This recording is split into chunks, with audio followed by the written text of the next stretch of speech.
2 দিনের সফর শেষে যুক্তরাষ্ট্রের রাজস্ব দপ্তরের ডেপুটি আন্ডার সেক্রেটারি ব্রেন্ট নেইম্যানের নেতৃত্বে দেশটির প্রতিনিধি দলটি জানিয়েছে বাংলাদেশের সংস্কার প্রক্রিয়ায় যুক্ত থাকার বিষয়ে যুক্তরাষ্ট্রের আগ্রহের কথা।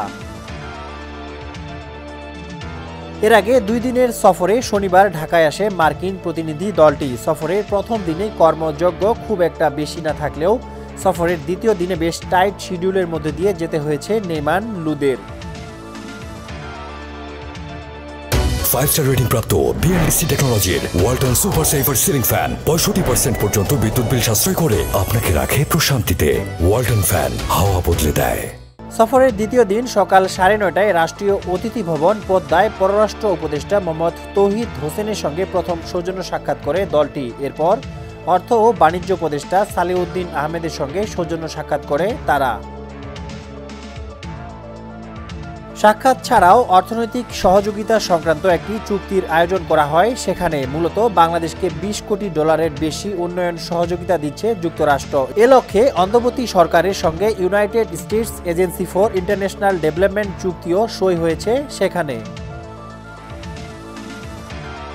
পরে অন্তর্বর্তী সরকারের প্রধান উপদেষ্টা ডক্টর মোহাম্মদ ইউনূসের সঙ্গে সৌজন্য সাক্ষাৎ করতে তার বাসভবন রাষ্ট্রীয় অতিথি ভবন যমুনার উদ্দেশ্যে রওনা হন অতিথিরা, যেখানে অন্তর্বর্তী সরকারের প্রধান উপদেষ্টা ডক্টর মোহাম্মদ ইউনূস দেশ পুনর্গঠন, গুরুত্বপূর্ণ সংস্কার কর্মসূচি বাস্তবায়ন এবং পাচার হওয়া অর্থ ফিরিয়ে আনতে যুক্তরাষ্ট্রের সহযোগিতা চান। সেই সঙ্গে যুক্তরাষ্ট্রের প্রতিনিধি দলের কাছে অন্তর্বর্তী সরকারের গৃহীত সংস্কারের রূপরেখা তুলে ধরেন প্রধান উপদেষ্টা। তিনি বলেন, তার সরকার দায়িত্ব গ্রহণের মাত্র কয়েক সপ্তাহের মধ্যে ভোট কারচুপি প্রতিরোধে, নির্বাচন কমিশন সংস্কার এবং বিচার বিভাগ, পুলিশ, জনপ্রশাসন, দুর্নীতি দমন কমিশন ও সংবিধান সংশোধনের লক্ষ্যে 6টি কমিশন গঠন করেছে। পরে আবার পদ্মায় আসে প্রতিনিধি দলটি। সেখানে পররাষ্ট্র সচিব মোহাম্মদ জসিমউদ্দিনের সঙ্গে মধ্যাহ্নভোজ সভায় অংশ নেন তারা। সব আনুষ্ঠানিকতা শেষ করে গণমাধ্যমের সঙ্গে কথা বলেন পররাষ্ট্র সচিব। পররাষ্ট্র সচিব জানান, বাংলাদেশের অন্তর্বর্তী সরকারের কাছে দ্রুততম সময়ের মধ্যে অর্থনৈতিক সংস্কারের বিষয়টি বিশেষ অগ্রাধিকারে রয়েছে।